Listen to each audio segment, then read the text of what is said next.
Oktober 2012. Shirley Prather, 43 tahun, menghilang setelah menerima tumpangan dari seorang pengendara motor di luar sebuah bar di Jacksonville. Meskipun beberapa saksi mengaitkan seorang pria yang dikenal sebagai Viking, penyelidikan kasus ini mandek selama bertahun-tahun. Lalu pada tahun 2016, detektif akhirnya membawa Viking untuk dimintai keterangan. Yang bermula sebagai wawancara rutin berubah menjadi adu tekad yang tegang dan dramatis. Saya tidak melakukan apa-apa. Silakan duduk. Dan ini salah. Hei, ayolah, ini hanya proyek pribadimu saja.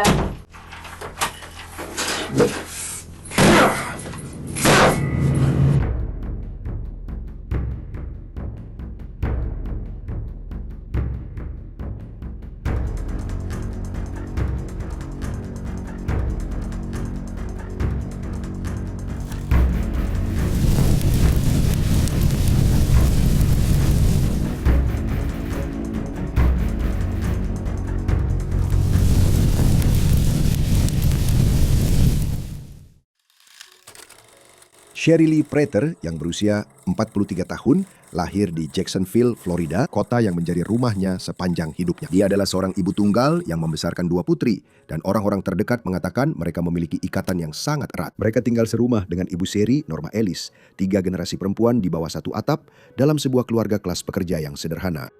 Menurut Norma, Shirley adalah seseorang yang sangat supel, sangat menggemari karaoke, dan memiliki suara yang mengingatkan orang pada Stevie Nicks. Dia menyukai Harley Davidson, tapi dia juga punya sisi yang lembut. Dia menulis puisi, menggunakannya sebagai sarana untuk memproses kehidupan yang tidak selalu mudah. Selama bertahun-tahun, Shirley menjalani serangkaian hubungan yang gagal. Beberapa di antaranya ditandai dengan kekerasan oleh pasangan intim. Dia beralih ke narkoba dan alkohol untuk mengatasinya. Kecanduannya mungkin adalah perjuangan terberatnya, kata Ellis. Dia berjuang melawan itu untuk waktu yang sangat lama. Pada suatu masa, Shirley berhasil lepas dari kecanduan dan bertahan seperti itu selama bertahun-tahun. Tapi seperti banyak orang yang berjuang melawan kecanduan, perjalanannya tidak selalu mulus. Dia masih menghabiskan waktu bersama teman-temannya di bar, termasuk Boots and Bottles, sebuah bar kumuh di Jacksonville yang dikenal dengan kerumunan pengendara motornya. Pada malam, tanggal 12 Oktober 2012, Putri Ellis dan Shirley, Mandy, mengantarnya ke sana untuk bertemu teman-temannya. Tak satu pun dari mereka tahu itu akan menjadi perpisahan terakhir.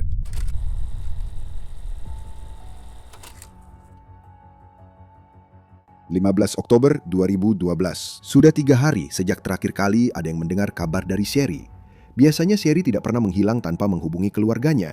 Jadi ibunya melaporkan Shirley hilang ke polisi. Seorang detektif ditugaskan dan teman-teman melaporkan bahwa Shirley baru-baru ini bertengkar dengan mantan pacarnya, Daniel Dollison. Hal itu membuatnya menjadi orang yang sejak awal menjadi perhatian penyelidik. Namun polisi memastikan alibinya dan tidak ada yang menghubungkannya dengan hilangnya Shirley. Para penyelidik kemudian mulai menelusuri kembali pergerakan terakhir Shirley. Rekaman kamera pengawas dari toko terdekat menunjukkan Shirley meninggalkan bar Boots and Bottles pada dini hari dan terhuyung-huyung menuju seorang pria di atas sepeda motor yang diparkir di luar. Dia pergi bersama pria itu dan tidak pernah terlihat hidup lagi. Detektif mengidentifikasi pengendara itu sebagai sopir truk berusia 38 tahun, Johnny Wayne Johnson. Dia setuju untuk berbicara. Salah satu hal pertama yang mereka perhatikan adalah aksennya yang tidak biasa. Johnson mengklaim bahwa dia memiliki kewarganegaraan ganda Amerika dan Islandia, bahwa nama Islandianya adalah Magni Badvar Thorvaldsson, dan bahwa dia lahir di Florida dari ayah berkebangsaan Islandia dan ibu berkebangsaan Amerika. Para penyelidik meragukan aksennya, bahkan sampai menyebutnya dalam laporan mereka sebagai aksen Islandia palsu. Johnson bukan orang asing bagi penegak hukum,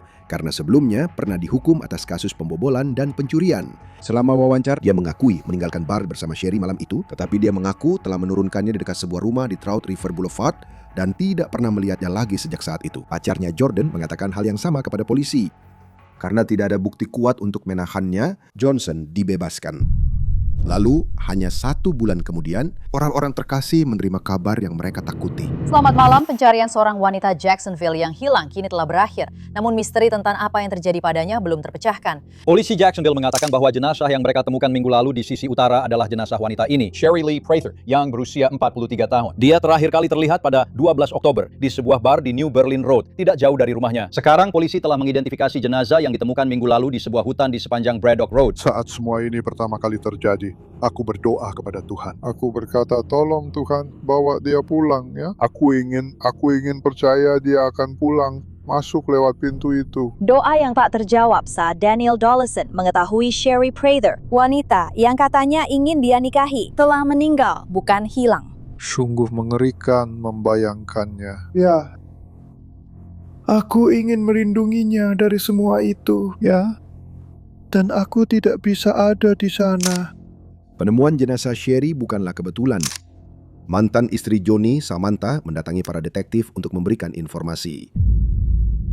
Hei, bagaimana dengan gadis yang dibonceng di sepeda motor itu? Dia membawanya ke suatu tempat di dekat Cherry River Boulevard, Braddock Road, lalu menurunkannya. Dan pada saat itu, dia menembaknya. Ya, Pak. Dia bilang dia tidak punya cukup waktu untuk melihat perempuan itu. Jadi dia langsung menyeretnya ke dalam hutan. Pernyataan Samantha adalah pertama kalinya Johnson secara langsung dikaitkan dengan pembunuhan Sherry, dan itu bukan yang terakhir. Pada Januari 2014, saksi lain mengklaim Johnson mengatakan kepadanya bahwa dia memberi tumpangan kepada Sherry, mengantarnya ke Braddock Road, dan setelah berhenti untuk buang air kecil, memintanya untuk berbalik agar dia bisa melihat tato. Saat itulah dia mengatakan bahwa dia menembaknya di dada. Lalu, pada Oktober 2016, para penyelidik kembali menghubungi pacar Johnson, Jordan, dan mengetahui bahwa mereka berdua sudah tidak bersama lagi. Kali ini, dia memberikan keterangan yang sama sekali berbeda, mengklaim bahwa Johnson mengaku telah membunuh Sherry dan membuang jasadnya di Braddock Road. Akhirnya, pada November 2016, lebih dari 4 tahun setelah Sherry menghilang, detektif merasa mereka memiliki kasus yang cukup kuat untuk penuntutan. Mereka pergi ke rumah Johnson, menahan dia, dan membawanya kembali ke kantor Sheriff Jacksonville untuk diinterogasi. Selama tahap pengumpulan informasi, Johnson tetap pada satu versi. Dia menjemput Sherry, mengantarnya dekat rumahnya di Trout River Boulevard, dan tidak pernah melihatnya lagi. Sekilas, itu adalah cerita yang masuk akal. Tidak ada saksi mata pembunuhan, tidak ada senjata pembunuh yang ditemukan, tidak ada DNA, sidik jari, atau balistik yang menghubungkan Johnson dengan pembunuhan Sherry. Pada titik ini, detektif sangat bergantung pada bukti tidak langsung dan pernyataan saksi. Ketika pernikahannya dengan Samantha Johnson dibahas, dia mengaku mereka sudah bercerai dan tidak pernah bertemu lagi sejak tahun 2010. Hanya ada satu masalah. Detektif mengatakan mereka memiliki bukti bahwa dia mengunjungi rumahnya pada tahun 2012 dan mereka berdua berhubungan seks di garasinya, yang secara langsung bertentangan dengan kronologi yang dia sampaikan. Lalu mereka menunjukkan catatan telepon seluler kepadanya yang menempatkan Johnson di dekat Braddock Road sekitar waktu Sherry menghilang. Akhirnya, mereka mengungkapkan tuduhan-tuduhan tersebut. Mengapa ada 4 saksi terpisah, termasuk mantan pasangan Anda dan mantan pacar Anda, yang mengatakan Anda mengaku telah membunuh Sherry? Dengan dasar yang sudah diletakkan, para detektif terus menekan Johnson. Saya tidak melakukan ini. Lalu, siapa yang melakukannya? Saya tidak tahu siapa yang melakukannya. Ya, kamu pergi ke Braddock Road bersamanya. Saya tidak tahu siapa yang melakukannya. Tapi kamu pergi ke Braddock Road bersamanya. Tapi aku tidak meninggalkannya. Oke, apa kamu masuk ke Prosper? Oke. Jawab ya atau tidak. Aku turun ke sana, tapi kurasa bersama dia. Tidak, itu bukan tebakan. Saya berasumsi. Kalau kamu bilang saya melakukannya, berarti saya melakukannya. Aku ingin kamu memberitahuku, karena itu yang kamu ingat. Aku tidak akan mendikte apa yang harus kamu katakan. Aku tidak ingat jalan-jalannya. Itu yang sedang aku katakan padamu. Aku tidak ingat. Aku benar-benar jujur padamu. Aku tidak ingat setiap jalan yang Aku ingat, tapi aku ingat jalan tempat aku meninggalkannya. Dan jalan tempat aku meninggalkannya adalah Trout River Road. Kamu tidak meninggalkannya di jalan Trout Road. Aku memang melakukannya. Kamu tidak melakukannya. Aku melakukannya. Sumpah demi. Jadi dia berjalan dari Trout Ridge sepanjang jalan Aku tidak kembali tahu ke bagaimana atas dia bisa dan sampai di ke sudut sana. tempat Aku dia tidak tahu dibunuh. bagaimana. Dia sampai di sana. Kamu, ponselmu, dan Sherry Prather ada tepat di sana, di Braddock Road, di mana dia berada. Ditemukan. Saya tidak tahu. Mati. Dia sampai di sana. Aku butuh kebenaran sekarang. Ini satu-satunya kesempatan terakhirmu untuk memberitahuku kebenaran. Kamu tahu atau tidak tahu tentang bagian sepeda itu? Ya atau tidak? Aku tidak tahu namanya, tapi kami ada di situ. Dan bagaimana kamu tahu karena itu? kami bertemu itu, pria ini di sini. Bagaimana kamu tahu jika kamu tidak tahu nama jalan itu sekarang? Ingat. Karena dia memberitahuku di mana letaknya. Aku ingat Tapi siapa aku yang tidak mau menginginkan. siapapun mendikte jawaban. Tidak, aku Oke? ingat. Bagaimana kita bisa berada di jalan itu. Dan aku benar-benar ingat, ini benar-benar yang sebenarnya. Dan aku takut sekarang. Ya, hanya kejujuran yang akan membantu. Jadi silakan lanjutkan. Tidak, aku bilang sekarang. Kalau aku ceritakan tentang pria ini, dia bisu. Dia akan mengejarku. Siapa itu? Aku tidak tahu namanya, tapi aku tahu wajahnya. Dia pendek, dia kira-kira setinggi aku, dia kira-kira setinggi aku. Tapi dia punya tato di kepalanya. Dia sering bersama Big Mike yang bergaul dengan outlaws. Oke, tapi kamu belum bilang siapa dia. Ceritakan apa yang terjadi. Saat aku turun, dia menelpon seseorang. Dan saat aku turun, kami bertemu orang-orang itu di sini. Oke. Bagaimana kamu tahu sekarang kalau itu Braddock Road? Karena saat kami datang, saat pertama kali kami di sini, kami mundur ke sini dan turun ke sini. Dan saat itulah dia menepuk bahu saya agar saya berbelok. Ini adalah perubahan signifikan pertama dalam cerita Johnson. Selama bertahun-tahun dia bersikeras bahwa dia menurunkan Sherry di Trout River Boulevard. Sekarang dia mengakui bahwa dia berada di Braddock Road. Itu bukan pengakuan atas pembunuhan, tapi itu menempatkan dia di lokasi yang selama ini dia sangkal pernah kunjungi dan membuat keterangannya sesuai dengan data ponsel serta pernyataan saksi yang telah dikumpulkan detektif selama bertahun-tahun. Selama 4 tahun, kamu meyakinkan orang-orang bahwa kamu tidak pernah melewati Jalan Bryan sampai malam ini. Saya tidak tahu nama-nama jalan itu. Kamu bilang ke saya, hey, Saya lihat, menunjukkannya kamu bisa kepada menceritakannya. kamu. Kamu Saya bilang tidak. itu memang haknya. Bahkan sudah mengatakannya beberapa kali, Kak. Chris, di seberang taman, di sebelah Food Lion. Karena dia bilang itu Braddock Road. Oke? Dan aku sudah bilang, itu Braddock Road. Tapi kau tahu, itu di seberang taman dan di sebelah Food Lion. Ya, itu karena dia menepuk bahu saya. Jalan itu adalah Braddock Road. Sekarang, apakah kamu tahu namanya atau bukan itu masalahnya? Tidak. Masalahnya adalah saat ini. Menyusuri jalan ini bersama Samantha. Menyusuri jalan ini bersama Oli. Menyusuri Kamu jalan bilang ini. kamu pernah menyusuri jalan ini dengan iya. Aku bicara tentang menyusuri jalan ini bersama Jordan. Aku tidak menunjukkan apa-apa karena aku tidak tahu dia sudah pergi. Aku kira dia masih di sini. Aku kira dia Iya, masih apa kamu bersama sudah mereka. tunjukkan di mana kamu? Itu Tidak, setidaknya tidak, seperti tidak. disitulah aku Aku menurunkannya. tidak melakukannya. Iya, kamu melakukannya. Tidak. Aku tidak tahu. Ya, astaga. Menurutmu kita menemukan sisa jasad Sherry? Tidak. Karena dia dulu. Apa itu anak-anak pesta liputan itu? Tidak tahu. Sebelum kami menemukannya. Aku tidak tahu. Aku tidak tahu bagaimana kamu. Aku tidak tahu bagaimana kamu menemukannya. Aku tidak tahu. Dan aku suka caramu bilang ke salah satu gadis itu bahwa kamu tahu aku berhasil lolos. Mereka pikir itu sisa-sisa hewan. Aku tidak tahu itu apa. Aku tidak tahu apa yang kamu bicarakan. Untuk Jordan, dan kamu pikir Tidak, kamu lolos aku karena tidak. kamu bilang itu berita. Mengatakan itu adalah sisa-sisa hewan. Dan benar saja, itulah yang benar-benar dikatakan berita. Aku tidak tahu. Aku tidak tahu. Aku tidak memberitahunya apa-apa. Aku tidak bilang padanya kalau aku lolos dari apapun. Aku tidak percaya pada pembunuhan. Aku tidak percaya pada pembunuhan. Sama seperti di jalan Long Green. Aku tidak tahu apa yang terjadi di Long Island. Kau tahu apa yang terjadi dulu? Yang itu sudah dibuka kembali dan sedang diselidiki. Pada Tidak, aku tahun tidak 2004. tahu. Aku benar-benar tidak tahu. Detektif baru saja mengungkit sebuah insiden dari masa lalu Johnson, sebuah penikaman fatal yang terjadi di Jalan Long Green di Jacksonville pada tahun 2004. Kami dapat mengonfirmasi bahwa sebuah pembunuhan memang terjadi di area blok 2000 Long Green Road South pada Agustus 2004. Tetapi kami tidak menemukan catatan publik yang mengidentifikasi Johnson sebagai tersangka dalam kasus tersebut. Jadi, mengapa para detektif membahasnya? Mereka tidak pernah menjelaskannya selama wawancara. Tetapi setelah menelusuri catatan pengadilan, kami mengetahui bahwa beberapa saksi diduga memberitahu penyidik bahwa Johnson telah memberikan 3 penjelasan berbeda tentang alasan Sherry dibunuh. Menurut para saksi tersebut, pertama, dia tahu terlalu banyak tentang insiden sebelumnya yang diduga melibatkan Johnson. Kedua, dia perlu melunasi dugaan utang narkoba dengan Outlaws Motorcycle Club. Dan ketiga, dia telah menyaksikan Johnson membunuh 2 pria lain malam itu dan mengancam akan melapor ke polisi. Dengan konteks itu, mari kita kembali ke interogasi di mana para detektif terus menekan Johnson tentang pembunuhan di Long Green Road. Kamu juga ada di sana untuk yang itu. Sudah aku bilang, kamu berbohong kepada polisi malam itu. Dan kami sedang dalam proses untuk Aku kembali Ya. dan sedang. Hmm. Dan semua hal lainnya. Dirampok saat aku bersama Nikki. Tapi aku tidak pernah melakukan apapun Apakah kamu tahu secara kalau kita daring sudah di bicara antara kepada semua anak laki-laki kecil yang berusia 13, 14, dan 15 tahun saat itu? Yang kamu ajak nongkrong sebagai orang dewasa. Ingat semua anak laki-laki kecil itu? Aku tahu banyak orang sering nongkrong di rumah Vicky. Aku tidak tahu siapa saja mereka semua. Kalian berdua juga Ya, ini dikelilingi juga banyak rumahmu, orang yang rumahmu nongkrong juga. bersama beberapa teman kalian. Tapi aku tidak melakukan apa-apa. Itu bukan yang diberitahukan kepada kami di Aku sana. tidak peduli apa yang orang-orang katakan. Bagaimana tentangku, keluarga Norton karena aku memiliki tidak. sesuatu yang ada hubungannya dengan lo? Keluargaku. Jalan hijau itu. Aku sudah Keluargamu bilang tahu. padamu, keluargaku memang memusuhi. Apa nama semua tato itu? Kau tahu, aku mengerti maksudmu. Dan aku tahu apa yang sedang kau coba katakan. Tapi aku tidak melakukan ini, aku bilang. Lalu bagaimana Aku tidak kalau begitu? menyukainya. Lalu jelaskan satu hal terakhir ini. Kepedaku. Bagaimana kamu tahu di mana tubuhnya jika kamu tidak melakukannya? Aku tidak tahu. Aku tidak tahu di mana tubuhnya. Kalau aku yakin, dia juga yakin. Seluruh kantor ini yakin.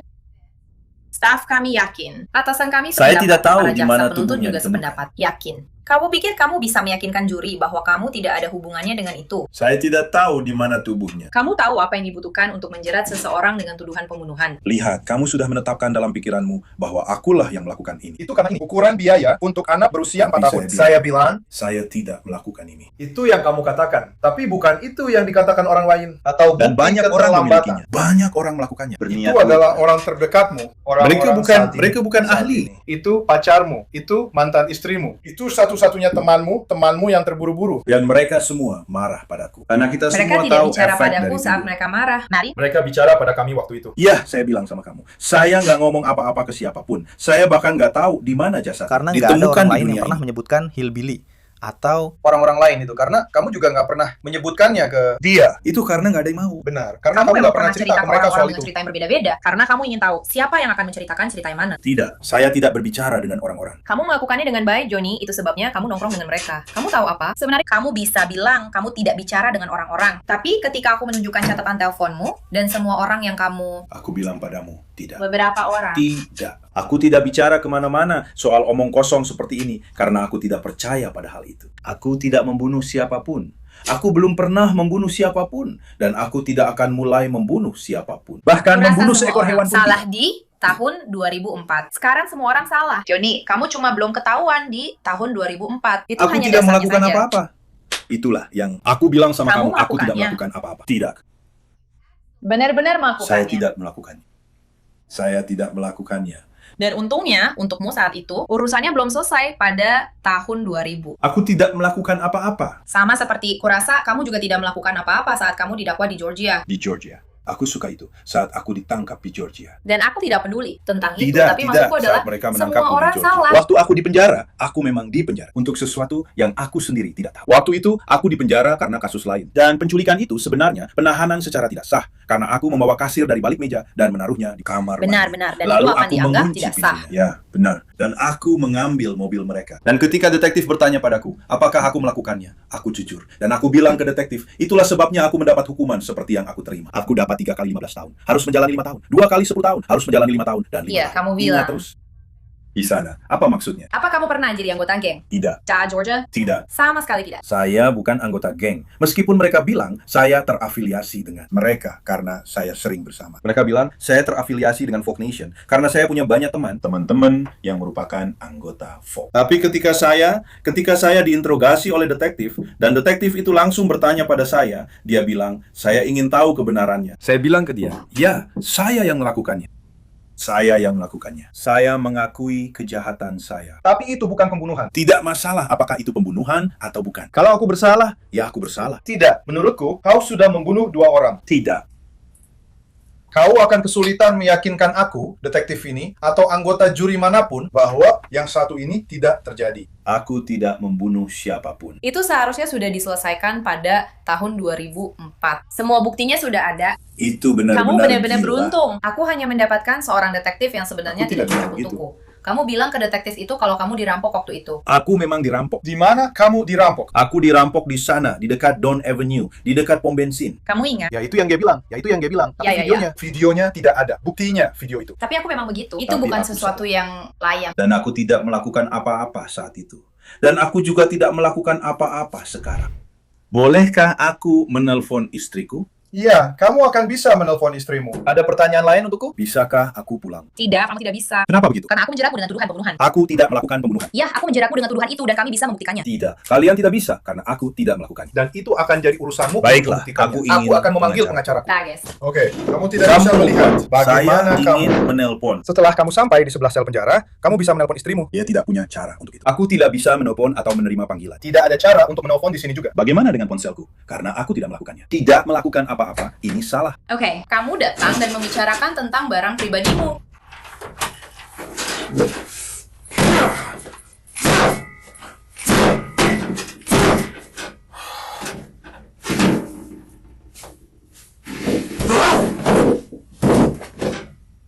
Ya, setidaknya kamu masih bernapas. Kamu yang memanggil Kim Penyelamat untukmu? Bukan, kamu yang akan datang. Lihat dirimu. Aku nggak melakukan kesalahan apapun. Kamu baru saja memukul kepalamu sendiri. Aku nggak melakukan kesalahan apapun. Oke. Baiklah. Aku mengalami depresi dan aku sangat ingin bunuh diri. Oke. Aku nggak melakukan apa-apa. Kami akan pastikan kamu pergi ke lantai 6. Aku nggak melakukan kesalahan apapun. Baiklah. Aku nggak melakukan kesalahan apapun. Aku nggak membawanya. Kami akan Kamu meminta keluar. tim medis Baiklah. memeriksamu. Ini tidak benar. Apaan itu?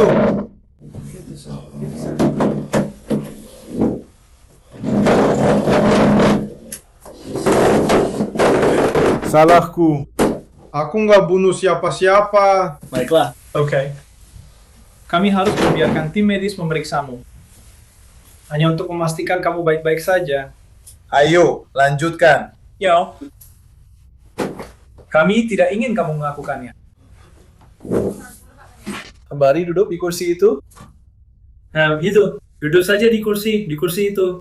Kita akan ngobrol sebentar. Aku akan menyakiti diriku sendiri. Baik, kami akan mencarikan bantuan. Kalau kamu melakukan itu lagi, jangan lakukan itu lagi. Kalau kamu melakukannya lagi, Tidak, Iya. aku janji, kamu tidak mau mendengarnya. duduk di kursi di depan Nancy. Dudukkan di kursi. Tapi kamu tidak melakukan banyak. Kami akan memasang alat penahan padamu. Jika terus melakukan ini, jadi jangan lakukan itu. Jangan tanya, bertindaklah. Dan dia memperlakukan Dengar, aku. hei, lihat, kamu bilang, ingin pengacara. Kami tidak bicara denganmu. Dia Kami menjijikan akan caranya. mencarikan Dia memperlakukan bantuan aku. untukmu. Kami Dia akan mencarikan memperlakukan bantuan aku seperti untukmu. seperti seorang. Dan aku tidak melakukan apa-apa. Saya mengerti. Kami akan mencarikan pengacara untukmu. Karena itu yang kamu inginkan. Dan pertama-tama, kami akan memastikan secara medis kamu baik-baik saja. Itu saja. Vita sudah selesai. Saya ingin pulang. Ya, saya mengerti. Mari kita cari seseorang untuk memeriksamu. Bisakah saya pulang? Kami ingin seseorang memeriksamu. Dan aku tidak bisa bicara lagi denganmu karena kamu ingin pengacara. Jadi aku tidak bisa mengatakan apa-apa. Selain kami akan memanggil tugas medis untuk memeriksa. Kamu, kalau petugas medis memeriksa saya, apa saya bisa pulang? Saya tidak bisa mengatakan apa-apa lagi.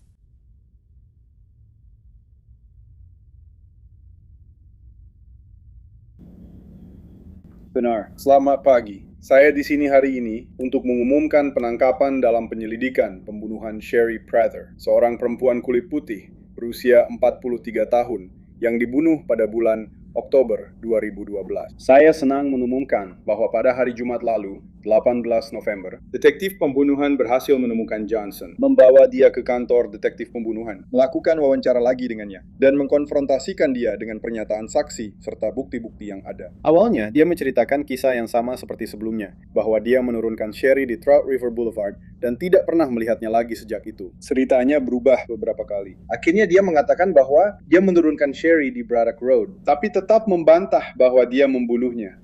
Setelah wawancara itu, Johnson didakwa dengan pembunuhan tingkat 2 dan ditahan di PDF. Ada pertanyaan? Di mana Johnson? Apakah Anda melihatnya di mesin waktu?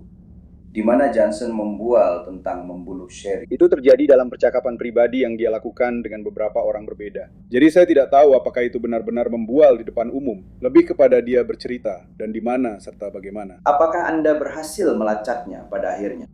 Mereka melicakmu, Johnson. Ya, dia sudah berada di sekitar sini. Jadi kami tahu di mana dia berada. Oke. Jadi jelas, saya mengerti. Bisakah Anda membicarakan pentingnya para saksi ini berani angkat bicara dan betapa besar perbedaannya dalam memecahkan kasus ini 4 tahun kemudian? Itulah yang membuat kasus ini terpecahkan. Kami tahu sejak awal bahwa dalam banyak kasus seperti ini, ada hal-hal yang diketahui orang, tapi kami membutuhkan mereka untuk angkat bicara. Yang satu ini memakan waktu jauh lebih lama dari biasanya. Tapi kemudian ada juga kasus-kasus yang tidak pernah terpecahkan, karena orang-orang tidak pernah mau angkat bicara. Jadi disitulah kami ingin mengingatkan semua orang bahwa Crime Stoppers memang memberikan imbalan, dan mereka sangat membantu dalam kasus-kasus seperti ini. Kamu tahu, kesabaran dan kerja keras para detektif adalah hal yang benar-benar menyatukan semuanya. Dan kemudian, dengan para saksi yang angkat bicara dan memberikan kami informasi, kami bisa melakukan penangkapan. Ada kabar tentang alasannya. Kenapa dia melakukan itu? Dia pergi dari bar bersama dia. Dia dibonceng di sepeda motornya. Apa yang terjadi sampai bisa seperti ini? Benar, itu pertanyaan yang harus dijawab oleh Johnny Wayne Johnson. Dan kami juga menanyakan pertanyaan itu, tapi kami belum mendapatkan jawabannya. Jadi hanya saya melakukannya. Ya, dia tidak mengatakan begitu. Ya, dia melakukannya. Dia mengubah ceritanya dengan mengatakan bahwa dia berada di Braddock Road, di mana sisa-sisa jenazahnya ditemukan. Wawancara itu menandai akhir dari penyelidikan dan awal dari penuntutan. Johnson ditangkap atas tuduhan pembunuhan dan ditahan tanpa kemungkinan bebas dengan jaminan. Beberapa minggu kemudian, jaksa secara resmi mendakwanya dengan pembunuhan tingkat 2. Namun, saat kasus ini berjalan di Florida, kasus ini menjadi berita utama di seberang lautan. Di Islandia, cerita ini menjadi berita utama, bahkan menarik perhatian seorang pembuat film terkenal Islandia yang kemudian membuat film dokumenter tentang kasus ini. Dan saat penelitian itulah semuanya terungkap. Penyiar nasional Islandia yang didanai publik, RUV, melaporkan bahwa aksen Viking dan seluruh identitas Islandianya adalah hasil rekayasa.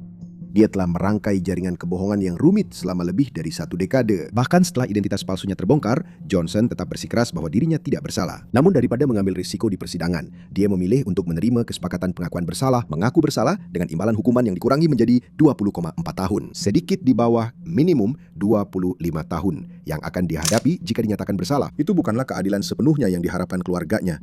Tetapi bagi orang-orang terdekat Sherry Prather, akhirnya itu memberi sedikit kelegaan.